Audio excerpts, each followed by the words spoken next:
Hi, it's Mrs. Scales here to teach you about the cell theory and the invention of the microscope. So we're starting a new unit on cells, and to begin our unit, I would like first just to look at some different types of cells of the human body so that you know that the human body is made up of cells. And this is true for not just humans, but for all animals and all plants. So you can see here at the top corner we got our skin cells, we have our brain cells, we also have cells that make up our liver, our muscle, our intestines, our blood, and even our heart. And down here at the bottom, these are cancer cells. So I want you to see these because cells do make up our body and they are also living things. Now here are some other types of cells that we have. We have plant cells, fungi cells, bacteria cells. Here's the sperm and egg cell. And we also, in this picture here, have cancer cells within dogs. So they can get cancer like we can too. Alright, so the first thing is we wouldn't be able to know that cells exist without the invention of the microscope. And so that's what this is about here. So the microscope was a tool that was invented around 1590, so let's just say 1600, and it's a tool that magnifies things that are small so that you can see it with your eyes. So normally you wouldn't be able to see any of the cells that we just saw in the last few slides if it wasn't for the different types of microscopes that we have. The first person to see and name cells was Robert Hooke. He was not the first person to look through a microscope though. That happened before him. But he is the first person to discover cells and to give them the name cell. And how he discovered them was he was actually looking at a cork, and corks are made from plants. They're actually made from trees. And when he looked inside the microscope at them, he noticed that they looked like little boxes or little rooms. And the word cell is actually a word for like a small room. So if you think of like a prison cell, it's a small compact room. So that's where you got the name from it for it, because it looks like a small room to him. Now, since then, scientists have named the cell the basic unit of structure and function in living things. Basically, is the basic unit that makes up us and carries out the functions of life. And you can see here, this is the microscope that he used to see the cells. Alright, now in 1674, Anton van Leeuwenhoek also observed cells, and he is nicknamed the father of microbiology.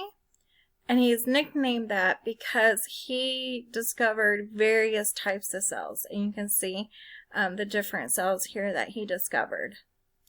And he first called them animalcules. So those were the cells that he first observed. And he was the first person to document our blood cells, the protists, the sperm cell, and the bacteria cells. And that's a picture of them there. Here was his microscope invention that you can see here. It was like more like a handheld type microscope. And this idea that he believed in and other people believed in at this time was that inside of the human sperm cell there was a little person kind of hidden in there, and then that when it fertilized the egg, it basically jump-started the life of that little man. Again, that is not a true idea, but that's what they thought of at the time. And his discoveries with the microscopes and with the cells really kind of led to this idea starting to get outdated. Alright. So these three scientists that you see here are three scientists that developed and discovered what we now call the cell theory. So the first scientist, his name was Matthias Schleiden, and he was a German scientist, discovered that all plants are made up of cells. And he discovered that about 100 years, actually about 200 years later, from when the first cell was named. Then we have Theodore Schwann discovered that animals are made up of cells.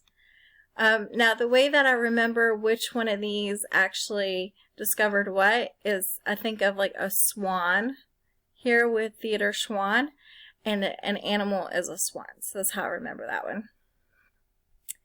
The third scientist was Rudolf Virchow, and he basically discovered that only new cells come from cells that already exist.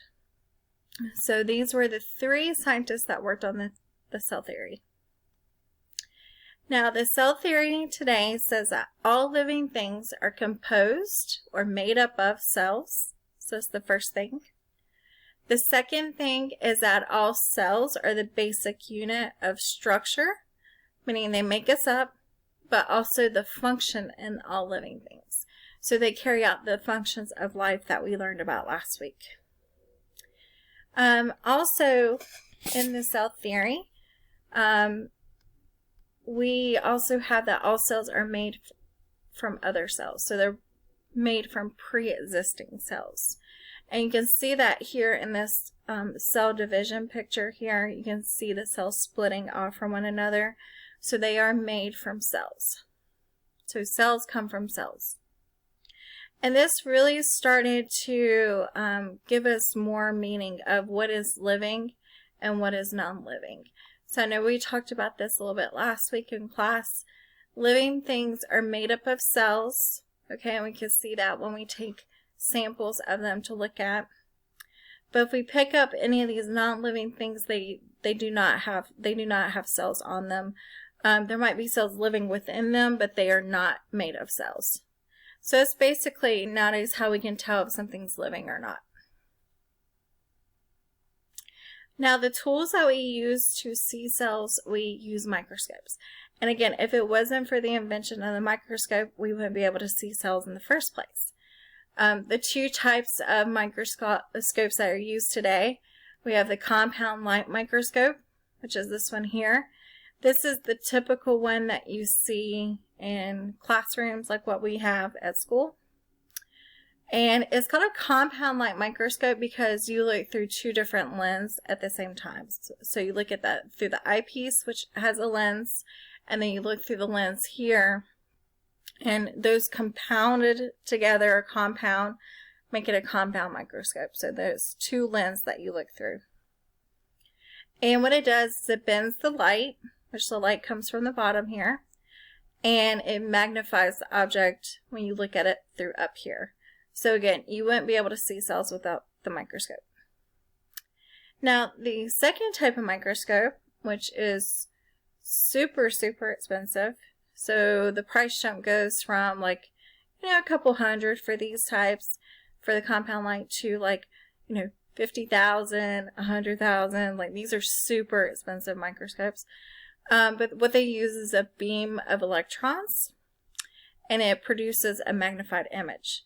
Now, these microscopes, the electron ones, are much stronger. They can see much smaller things. Like we've even been able to get pictures of like elements and atoms and stuff with these because they are so strong. This one here is good if you're wanting to look at something bigger like a cell. Alright, so here's another image of the electron microscope. You look through it right here. You can also look at it through the computer here. These are some of the images that we would get from an electron microscope. And here's another one. This is actually a fly here. And this right here, what you're seeing, this is pollen samples. So pollen grains, we can look at that through the electron microscope. And one thing to add about the microscope, it was the hottest tool once it was invented. So like how today, like if a new iPhone comes out, the microscope was like the hot item then. And still even to this day, if we were to discover a new type of microscope or get some kind of better microscope, that would make it a really hot item among scientists today. Alright guys, so make sure you fill out your notes for this and shoot me any questions if you have anything. to add, or if you just have questions about cells and microscopes. Bye!